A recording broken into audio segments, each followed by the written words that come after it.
Buenos días, 10 de julio del año 2024.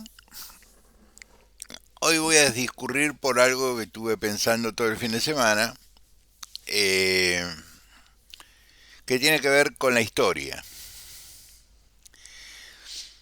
San Martín fue sin duda alguna la figura histórica más prostituida por la historiografía argentina, porque fue el más grande, desde todo punto de vista. No solo porque fue un militar de élite, en una época en que el mundo estaba lleno de militares de élite. Veníamos de Napoleón, de Wellington, del, no se rían, del mariscal Moreau. Eh, Había militares de la hostia. Simón Bolívar, que intentó, y de hecho para gran parte del norte de Sudamérica es el libertador de América continental. La personalidad de don José de retirarse en silencio, de ir al exilio, se autoexilió, quizás no lo ayudó en aquel momento a tener la repercusión que sí tuvo Simón Bolívar, aunque luego todos sabemos cómo terminó Bolívar. No puedo olvidarme de Gervasio de Artigas, un gigante en su época, Juan Martín de Pueyrredón, Gregorio González Balcarce. Tuvimos Juan Martín de Pueyrredón, Martín Miguel de Güemes, es decir, tuvimos tipazos para hacer dulce. Pero San Martín fue el más grande de todos, sin duda alguna. Tomado por Bartolomé Mitre en su obra gigantesca El Santo de la Espada, se convirtió en un tipo que deponía bronce cuando iba al baño. Cuando no, era un ser humano extraordinario, pero era un ser humano. ¿Qué quiero decir con esto? ¿Cuándo tuvimos acceso a la personalidad de José de San Martín? ¿Cuándo tuvimos acceso a sus cartas? La historia nos enseña Saldías en la historia de la Confederación Argentina y luego Levene y Gabriel del Mazo, Rojas, para tirar algunos nombres. La historia nos enseña que, o los historiadores nos enseñan que para construir la personalidad de una figura de la cual vamos a hablar, tenemos que recurrir a las cartas, en esa época, las cartas, el intercambio epistolar que tenía San Martín con Pueyrredón primero, con Gervasio de Artigas tuvo correspondencia, con Bernardo O'Higgins, un tipo que no ha sido, en Chile es el padre de la patria, pero no ha sido lo suficientemente rescatado. O'Higgins fue un tipo extraordinario desde todo punto de vista. En esta correspondencia epistolar entre don José y el mundo de esa época, él tenía correspondencias con ingleses, con franceses, con belgas, con españoles, porque don José hablaba perfectamente inglés y hablaba perfectamente francés. Don José era un hombre culto. En su equipaje, más que armas, llevaba libros, cosa que no se enseña en las escuelas argentinas, y es una pena. Yo aprendí mucho de un militar norteamericano que me hablaba con emoción de San Martín y sabía más de San Martín que yo. Eh, Cosa que nos tiene que enseñar, entre otras cosas, a que la historia, no, si la manipulás como fue manipulada por los militares en la época que no había democracia, poniéndonos como una figura inhumana, casi mágica, no le hacíamos ningún favor al hombre que sangraba. Yo los invito a que busquen busquen en internet, los que leen francés lo podrán leer en francés, si no, Google tiene traductores, translator, la autopsia del general San Martín. Pues San Martín está embalsamado, por ejemplo. La autopsia del general San Martín es conmovedora. Muy bien, ¿a qué voy con todo esto? Que las fuentes de la historia eran las cartas, fueron las cartas. Algunos comentarios de algunos medios de prensa, cuando había medios de prensa, eh, las opiniones, es decir, que no, el material básico para recurrir a la construcción de una personalidad, de una situación histórica, era muy dificultoso, ¿no es cierto? Cosa que los historiadores que discurran sobre el primer cuarto del siglo XXI no van a tener. ¿Por qué? Porque hay cientos de periódicos, todo el mundo escribe alguna pavada, o no. Existen las redes sociales. Yo cuando imagino que se use Twitter como fuente de información histórica, no puedo dejar de reírme. Cuando imagino que puedan llegar a usar Facebook o Telegram como fuentes, es decir, como fuentes, las cartas del siglo XIX vendría a ser esto, Twitter o X, Telegram, Instagram. Entonces el historiador tendrá que despejar los bonitos pechos de las notas, de los comentarios, de los pequeños artículos. Va a ser complicado. Este fin de semana tuve acceso a un tuit del señor presidente de la Nación respecto a una cosa que comentó Longobardi, pero lo despejo a Longobardi porque Silvia Mercado era corresponsal, estaba acreditada en Casa de Gobierno, y recordé que mi padre estuvo acreditado en Casa de Gobierno por una agencia noticiosa que se llamaba Associated Press, AP, durante la época del primer gobierno de Perón, primer y segundo gobierno de Perón.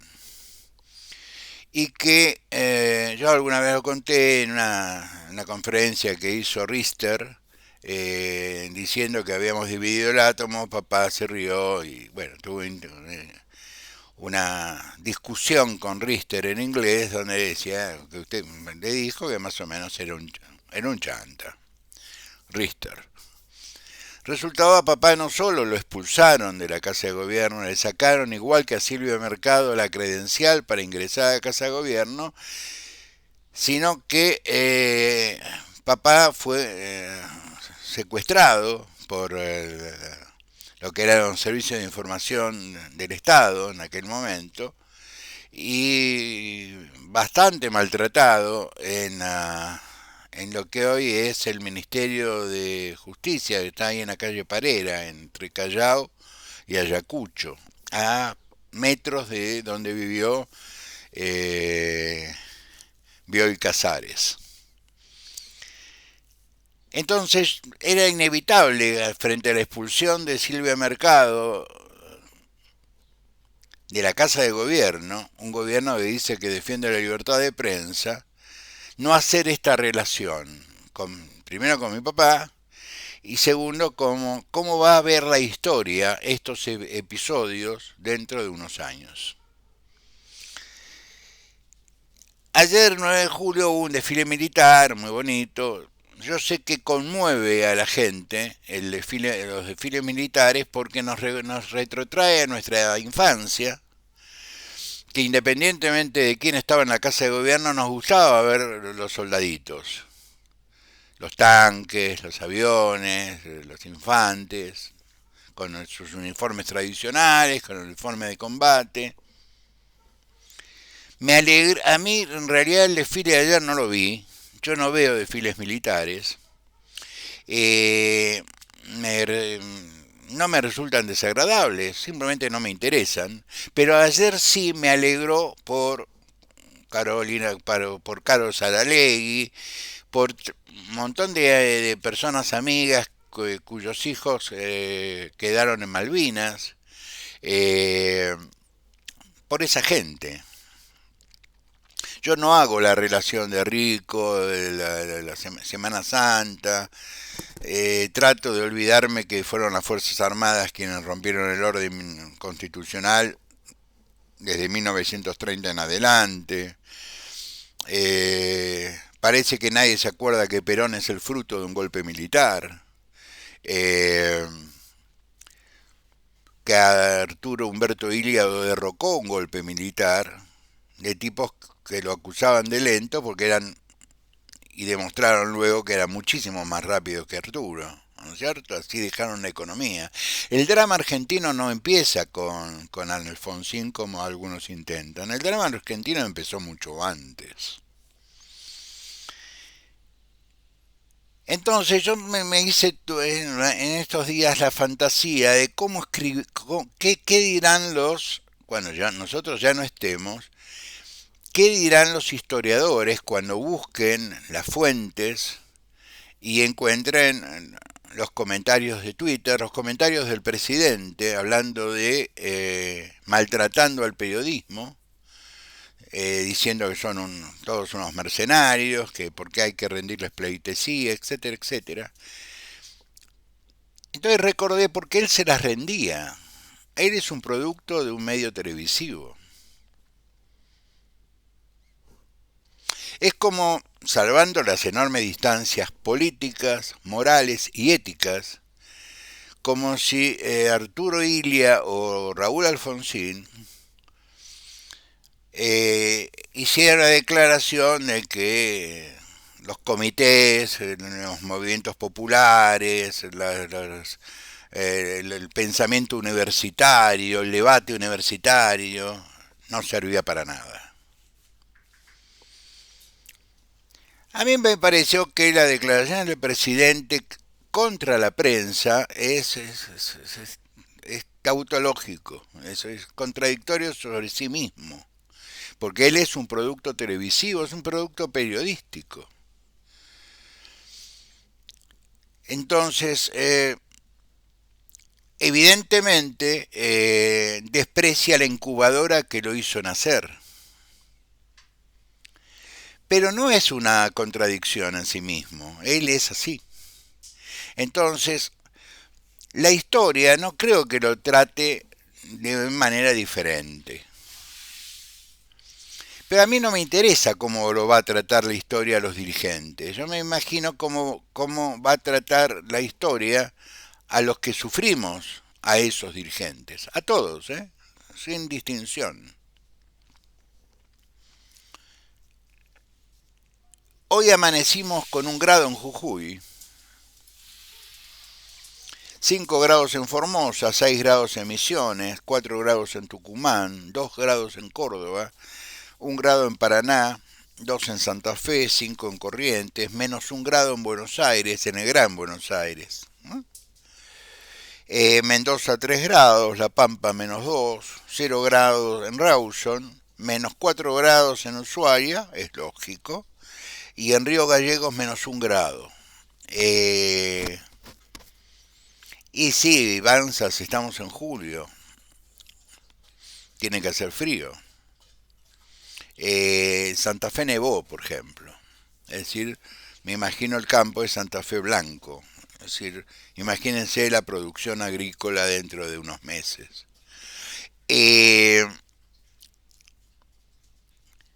¿Qué relación hago yo entre la historia y la temperatura del día de hoy? La gente. Yo estoy abrigado.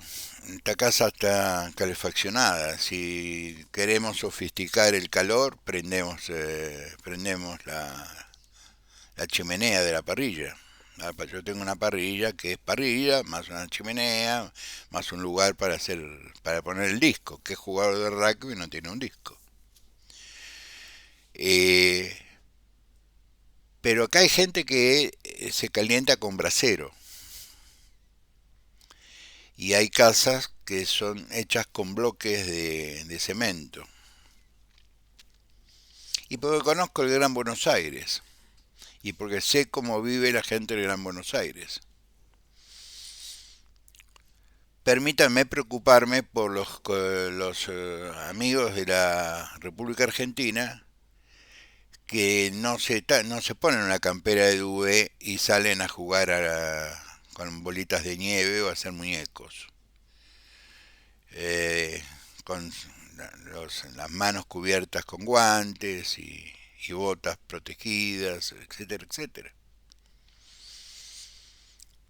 Pienso que hay casi 50% de la población argentina bajo la línea de pobreza. Y el frío es un potenciador de la pobreza.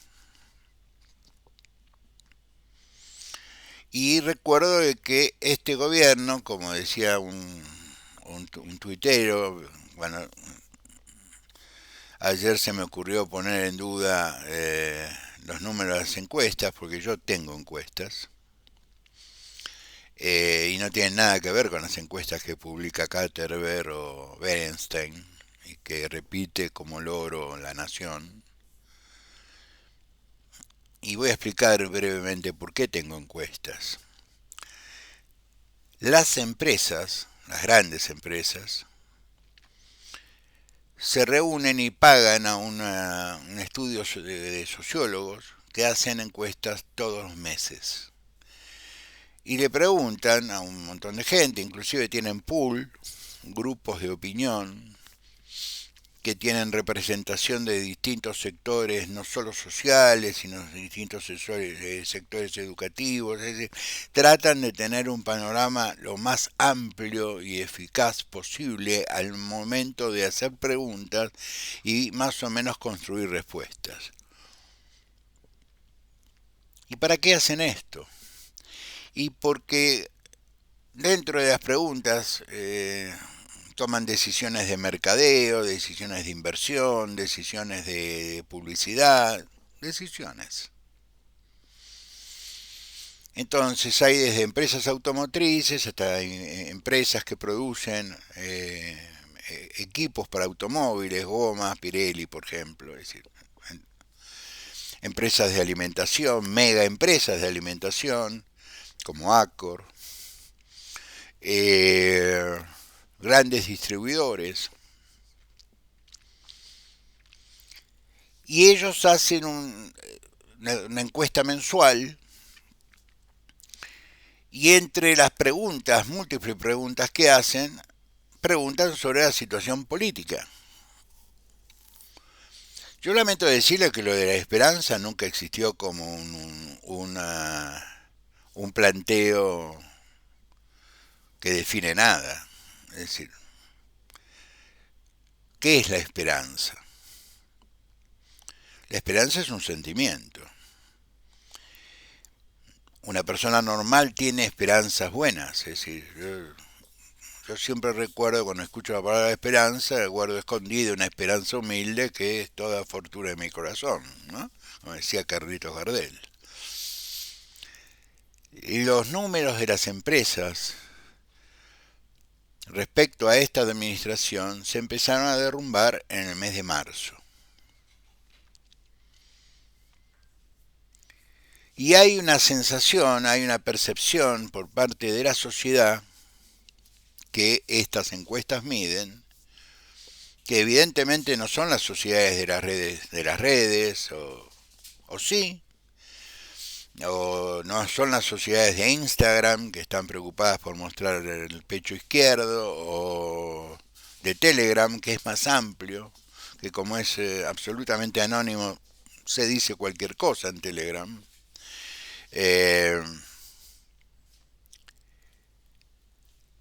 Hay una cosmovisión equivocada de lo que le pasa a la Argentina. Y a lo mejor esta ola polar, con las consecuencias que va a tener esta ola polar, inevitablemente, nos recuerde, por ejemplo, que el gas subió el 250% promedio en AMBA,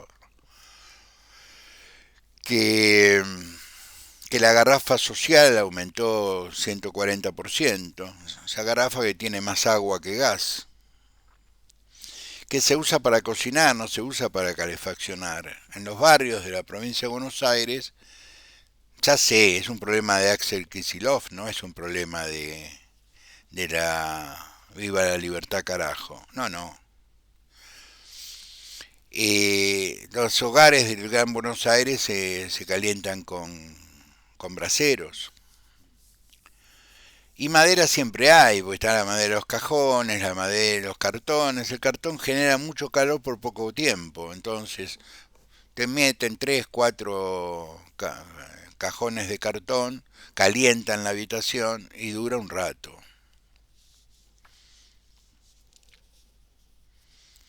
Cuando hace mucho frío en Argentina, Cáritas desaparece. ¿Y se acuerdan la campaña que hubo durante el último año de gobierno de Macri respecto al frío y mostraban las fotos de la gente con colchones nuevos? Eso me llamaba la atención, en las puertas de las casas del barrio norte de la ciudad de Buenos Aires, con ese señor que todos conocemos que un día desapareció, nunca más lo vimos. Les cuento, está en Costa Rica, disfrutando del mar. Hace años ya, ¿eh? Eh, Cobró muy buen dinero por instalar lo que era verdad, hacía frío. Y lo que era verdad, había gente viviendo en la calle. Y lo que era verdad, la mayoría de la gente que estaba viviendo en la calle, vivía en la calle porque porque habían cambiado la ley de salud mental y ya no se podía un esquizofrénico que no tenía familia, no puede estar en el Borda, por ejemplo, porque eso era privarlo de sus derechos constitucionales. Entonces hay que dejarlo libre, como el viento, sin medicación, sin abrigo, sin protección en la vía pública. Que si la imbecilidad también venía por izquierda. Es decir, si hay algo que podemos decir los argentinos sin ponernos colorados, es que la imbecilidad, el cretinismo, a veces el cretinismo criminal, no reconoce ideologías. Lo vamos a encontrar en la derecha, lo vamos a encontrar en la izquierda y lo vamos a encontrar en el centro. La imbecilidad nos contiene a todos, porque es un producto de la conducta humana. Yo digo, es prepolítica, es preestatal la imbecilidad. Pero es un elemento que debemos tomar en cuenta. No es una casualidad de la especie, es un elemento que conforma la personalidad de la especie. Y es muy peligroso un imbécil. Para mí un imbécil es el tipo más peligroso que tiene una sociedad. Por eso muchos pueden pensar que el imbécil soy yo. Lo acepto, obviamente, ¿cómo no lo voy a aceptar? Lo que pasa es que yo estoy abierto al debate. No pongo viva la libertad carajo, porque yo me siento libre desde el 30 de octubre de 1983. Para mí lo que es la libertad es distinto a lo que es para un chico de 25 años o un señor de 50 que no tiene problema de frío, como yo, que tiene un auto en la puerta, como yo, que come 4 veces por día, como yo, pero ambos que gozamos de una vida más confortable que más del 50% de nuestros compatriotas, eh, podemos darnos el lujo de filosofar respecto a estas cosas. La gente que está juntando madera en la calle, cajones, ramas, para calentar un brasero, no tienen opciones. No hay opciones.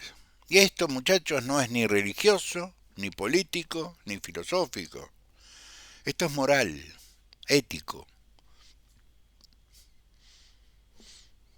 Ayer se gastaron millones y millones de pesos en mostrarle no sé a quién los juguetitos que tienen las Fuerzas Armadas.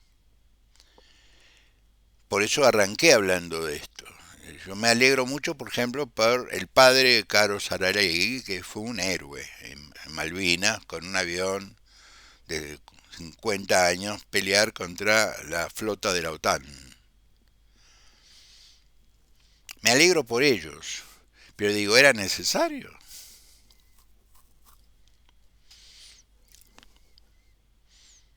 Parece que sí. Tan necesario era que se subió el presidente y la vicepresidenta a un tanque para mostrar eh, que sí era para ellos necesario. Entonces me acordé, cuando vi la foto hoy, me acordé de los generales romanos entrando, sin cruzar el Rubicón, entrando a Roma. Faltaba el esclavo atrás que le decía, recuerda que no eres Dios. No coincide el gobierno federal con la situación social que vive la Argentina. No hay coincidencia. El valor del dólar me importa un bledo hoy. Riesgo país que debe estar en 1500 puntos me importa un bledo. Porque ayer hubo cotizaciones en el mercado de Nueva York, porque no es 9, para ellos 9 de julio es un día más, y los bonos argentinos se derrumbaron. Porque la realidad político-económica de la Argentina no se modifica porque desfilan las Fuerzas Armadas, o se invierte en aviones, en barcos, en tanques, en comprarle juguetes a los militares. Yo armo un ejército si tengo hipótesis de conflicto. Y este presidente está empezando a crear hipótesis de conflicto con Brasil, con Chile, con Uruguay. No de conflicto bélico, de conflicto. Yo ya les conté el lunes que hay empresas que dejaron de vender y las que quieren comprar en Brasil, los brasileños le dicen sí, pero depositame. Y el tipo no puede porque no hay dólares, hay cepo.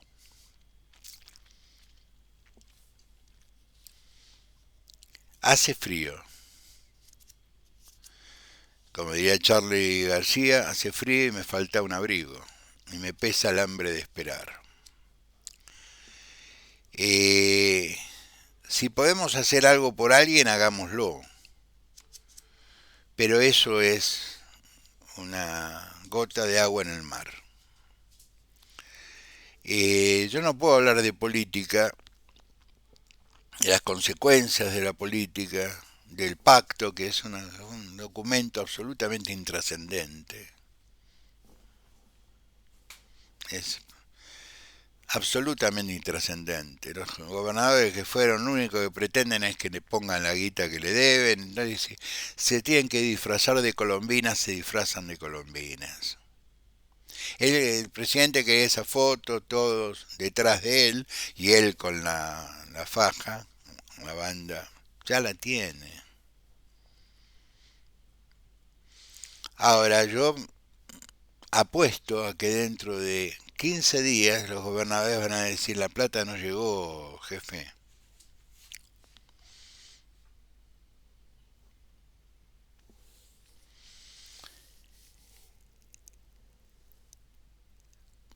¿Qué es gobernar? Volvamos a la historia. Gobernar es tratar de darle a la mayor cantidad de habitantes de un lugar las mejores condiciones de vida. Gobernar no es hacer más ricos a los ricos y más pobres a los pobres. Eso es cualquier cosa menos gobernar.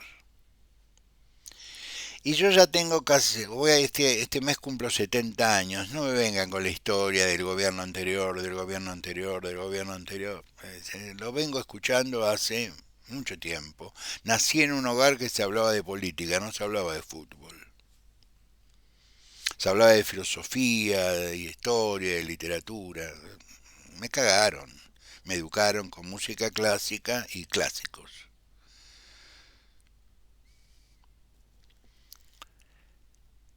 Pero analicemos esto, ¿qué es gobernar? Gobernar es darle más a los que menos tienen. Y eso no es socialismo, eso es cristianismo, por ejemplo. Podemos pensar como los budistas, que no nos importa esta vida, total hay otra. Si pensamos así, no hay problema, pero ellos lo piensan así en un territorio donde la temperatura media es 25 grados. Podemos ser taoístas como los japoneses, pero los japoneses tienen su vida resuelta porque es un país que trabajó y trabaja, qué sé yo. Podemos ser sintoístas, pero también los chinos tienen su vida resuelta, es una potencia industrial, tecnológica, han logrado que crezca verdura en el sur del desierto del Gobi. No, vivimos en Argentina, donde las grandes empresas se pelean, se disputan los restos de lo que fue un gran país. Y tenemos el 50% de nuestros conciudadanos por debajo de la línea de pobreza. Todo demás, todo demás no importa. Eh, no hay libertad si hay hambre. No hay libertad si aquellos que decimos hay hambre se nos censura, como a Silvio Mercado. Desde acá mi solidaridad. Una persona con la cual nunca he tenido nada en común. Absolutamente nada en común. Pero ser liberal es dar la vida para que otro diga lo que piensa, ¿verdad? Bien. Nosotros participamos de una generación que arriesgamos la vida para que la gente fuera libre. Yo no lo recuerdo a Milei, era muy joven, era muy chico. Pero no recuerdo a Unequian, por ejemplo. Unequian estaba del lado de los malos.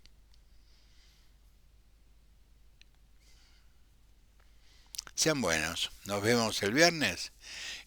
Pórtense bien, abríguense que hace frío. Gracias.